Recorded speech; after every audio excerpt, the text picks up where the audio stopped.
మీరందరూ ఆరోగ్యంగా ఉండాలి, ఆనందంగా ఉండాలి, హ్యాపీగా ఉండాలి. జీవితంలో డబ్బు ఒకటే ఆనందం కాదు. మేనిఫెస్టేషన్ అంటే ఉదయమే లేసి నాకు డబ్బు కావాలి, నాకు డబ్బు కావాలి అనటమే కాదు. ప్రతి నిత్యము ఎరుకుతో ఉండటమే మేనిఫెస్టేషన్. అన్నం తినేటప్పుడు అన్నం తినండయ్యా. అన్నం తినేటప్పుడు డబ్బు కావాలని అడిగితే ఎలా? డబ్బు నీ జీవితానికి శక్తినిస్తోందా? దేనికిస్తుంది డబ్బు? నువ్వు ఆనందంగా బతకడానికి మాత్రమే డబ్బు. నీలో ఎనర్జీ, శక్తి కావాలంటే ఆహారం. దీనికన్నా ఎనర్జీ ఏమిటి అనంటే ఎప్పుడు నిరంతరం ఆనంద స్థితిలో ఉండటమే పరిపూర్ణ ఎనర్జీ. కర్మ అంటే ఏంటంటే 3 కర్మలుంటాయి. ఆగాని కర్మ, సంచిత కర్మ, ప్రారబ్ధ కర్మ. ఇది 3 రకాలుగా ఉంటాయండి కర్మలు. ఈ కర్మలు మన మీద ఎలా ఇంప్లిమెంట్ అవుతాయి? అసలు ఎందుకని ఉన్నవాడు లేనివాడు, లేనివాడు ఉన్నవాడుగా పుడతాడు? ఈ సత్యం వరకు మనం తెలుసుకుందాం ఈ క్లాస్‌లో.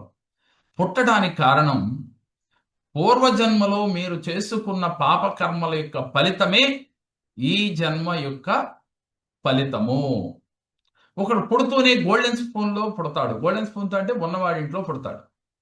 పుట్టడానికి కారణం ఏంటి? వారు ఆ జన్మలో చేసుకున్న పుణ్యమే.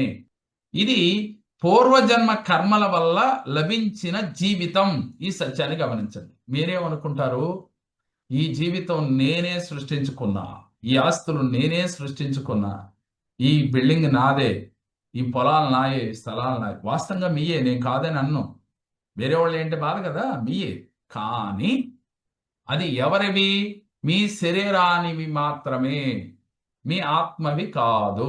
శాశ్వతమా ఈ శరీరం? ఒక్కసారి ఆత్మ మాత్రమే శాశ్వతం అని చెప్తాము.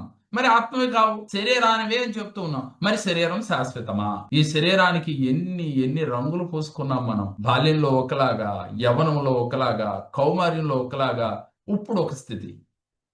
అది నేను, మీరు లేదు. మరి యవ్వనంలో లాగా మీరున్నారా? మరి ఒక్కసారి యవ్వనాన్ని ఊహించుకోండి మీరు. అప్పుడు మీ ఆలోచనలు గాని, మీ వ్యవహార సరళి గాని ఎలా ఉందో? మరి ఇప్పుడెలా ఉంది? మీ శరీర ఆకృతి ఎలా ఉంది? మరి దీంట్లోకి ఏం చేరినాయి ఈ శరీరానికి? అనారోగ్య సమస్యలు మొదలైనయి. ఎందుకొచ్చినాయి అనారోగ్య సమస్యలు? అంటే ప్రారబ్ధ కర్మ వల్ల, సంచిత కర్మలు. ఒక ఉద్యోగం వచ్చింది ఒక వ్యక్తి గవర్నమెంట్ జాబు.